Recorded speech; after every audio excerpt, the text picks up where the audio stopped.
محسن شاہ رضا صاحب، آج مریم نواز صاحبہ جو ہے وہ اسلام آباد ہائی کورٹ میں آئی تھی، وہاں انہوں نے ایک بات کی، ذرا سنیں انہوں نے کیا کہا۔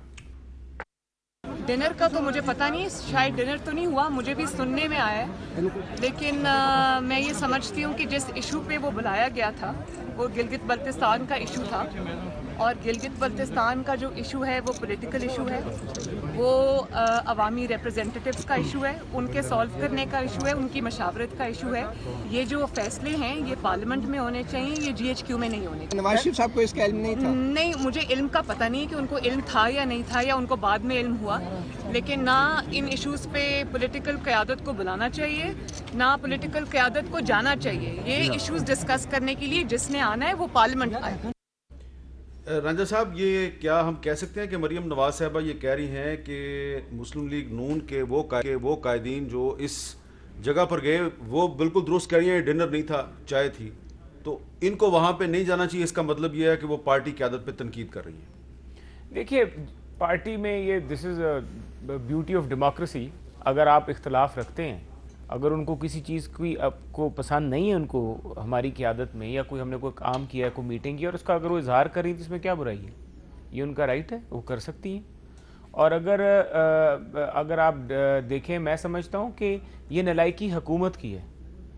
یہ نالائکی حکومت کی ہے، کیونکہ حکومت جو ہے وہ نیشنل ریکنسیلیشن، چاہے کسی بھی ایشو پہ ہو، چاہے انڈیا پاکستان کے آپس میں حالات ہوں، جب جنگ ہونے لگی تھی اس وقت آپ نے وزیر اعظم نے آنے سے انکار کر دیا تھا کمیٹی کے کمرے میں کہ میں نہیں بیٹھوں گا، اور پھر آرمی چیف کو آ کے پارلیمنٹ کی کمیٹی میں اپوزیشن کے سارے جماعتوں کے لیڈرز کے ساتھ بات کرنی پڑی تھی۔ تو یہ فیلئر گورنمنٹ کا ہے۔ فیٹف کو دیکھ لیں، فیٹف کے بیچ میں گورنمنٹ کو چاہیے تھا کہ ریکنسیلیشن کا ماحول پیدا کرتی، گورنمنٹ نے کمیٹی میٹنگ کے بیچ میں جو باتیں ڈسکس ہوئیں، جو اسپیکر ہاؤس میں میٹنگ ہوئی، یا جو ادھر نیشنل اسمبلی میں میٹنگ ہوئی جس میں شاہ محمود قریشی صاحب تھے، اس کے بیچ میں جو وہ باتیں، میرے پاس ایسی باتیں ہیں، میں خود ان پروسیڈنگز کا حصہ رہا ہوں، اگر میں ڈسکلوز کروں گا، میں نہیں سمجھتا کہ وہ ایتھکس کے مطابق ہے کہ شہزاد اکبر صاحب نے میرے سے کیا بات کی، فروغ نسیم صاحب کی میری کیا گفتگو ہوئی، لیکن وہ سمجھتا ہوں کہ ایتھکس کے خلاف ہے، کیونکہ ہم ایک اندر ویسے فروغ نسیم صاحب کی اور آپ کی بڑی دلچسپ گفتگو رہی ہے، کیونکہ وہ اکثر آپ کے ساتھ آن بورڈ ہوتے تھے اور شہزاد اکبر صاحب دوسری سائڈ پہ ہوتے تھے، اور فروغ نسیم صاحب اور شہزاد اکبر صاحب ایک دوسرے کے مد مقابل ہوتے تھے، یہی آپ نہیں بتانا چاہتے مجھے؟ دیکھیں، نہیں، مد مقابل بھی ہوتے تھے، لیکن اب ایک ایسی چیزیں، کئی چیزیں جو نہیں بتانی چاہیے نا، اگر لیکن مجھے تو پتہ چل گیا نا، اب شاہ محمود قریشی نے ایک پولیٹیکل سپیچ کر دی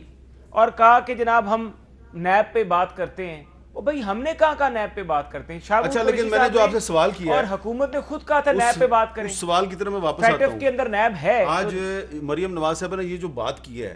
جو میں نے ابھی آپ کو سنوائی ہے، اس سے پہلے انہوں نے ایک ٹویٹ کیا، انہوں نے کہا happy birthday to a man who has served the nation selflessly and tirelessly, a man who set an example of unflinching loyalty to his brother despite worst personal and political victimization, a man who has been and always will be a second father to me, happy birthday Shehbaz Sharif. یہ مریم نواز شریف صاحبہ نے آج ایک tweet کی، اور اس کے جواب میں شہباز شریف صاحب نے کہا deeply touched, God bless you گڑیا بیٹی۔ اب اس کے بعد وہ والی بات بھی ہوگی، لیکن شہزاد اکبر صاحب نے آج پریس کانفرنس میں کہا کہ آج بھتیجی جو ہے اس نے چچا کو پارٹی سے نکال دیا۔ سنیں ذرا کیا کہہ رہے ہیں شہزاد اکبر صاحب۔ آج بڑا افسوس بھی ہوا کہ آج سالگرہ کے دن بھتیجی نے چچا کو پارٹی سے نکال دیا، یہ بھی ایک ویسے بڑا غلط بات ہے۔ بزرگوں کا احترام بھی کوئی چیز ہوتا ہے، ویسے خود بھی وہ بزرگ خاتون، لیکن شہباز شریف صاحب تو بزرگ ہیں، میں خود ان کو احترام میں چاچو کہتا ہوں، لیکن ان کے ساتھ یہ بڑی زیادتی ہے کہ جو انہوں نے آج کہہ دیا کہ وہ ان کی پارٹی میں یا وہ نواز شریف کے ریپرزنٹیٹیو نہیں ہیں جو لوگ کھانے پہ گئے تھے۔ یہ تاثر کیوں پیدا ہوا ہے؟ یہ وہ بھتیجا ہے جس کے چاچے کا کسی کو نہیں پتا کہ اس کا چاچا ہے کون اصل میں سکا۔ انہوں نے شہباز شریف صاحب کو کہا ہے کہ میں وہی بتا رہا ہوں کہ چاچا اس نے شہباز شریف کو کہا نا، لیکن یہ وہ بھتیجا جو جس چاچے کی ٹانگ پکڑتا ہے وہ کھینچتا ہے، اور ابھی جو ٹانگ کھینچ رہا ہے یہ اپنے وزیر اعظم کی کھینچ رہا ہے۔ اور میں آج آپ کو رائٹنگ میں دے رہا ہوں کہ یہ بندہ وزیر اعظم عمران خان کو بہت جلد، میں پارلیمنٹ میں بھی یہ بات کر چکا ہوں، میں کئی مختلف فورم سے بھی کہہ رہا ہوں، اور میں آج یہاں پہ بھی کہہ رہا ہوں کہ شہزاد اکبر اور اس نے جو ایک جھوٹا نیب کا اور ایک جو اکاؤنٹیبلٹی کا خواب وزیر اعظم کو دکھایا ہے کہ میں اتنے پیسے لے آؤں گا، ایک ٹکا نہیں لا سکے گا۔ اور وزیر اعظم کو اس نے ملک کی ترقی اور ان ساری چیزوں سے ہٹا کے جس طرف ڈال دیا ہے، یہ وزیر اعظم کو بالکل اسی حکومت کو ناکام کرے گا، اور اس بھتیجے کا بھی انجام جو ہے نا مجھے اچھا نظر نہیں آ رہا.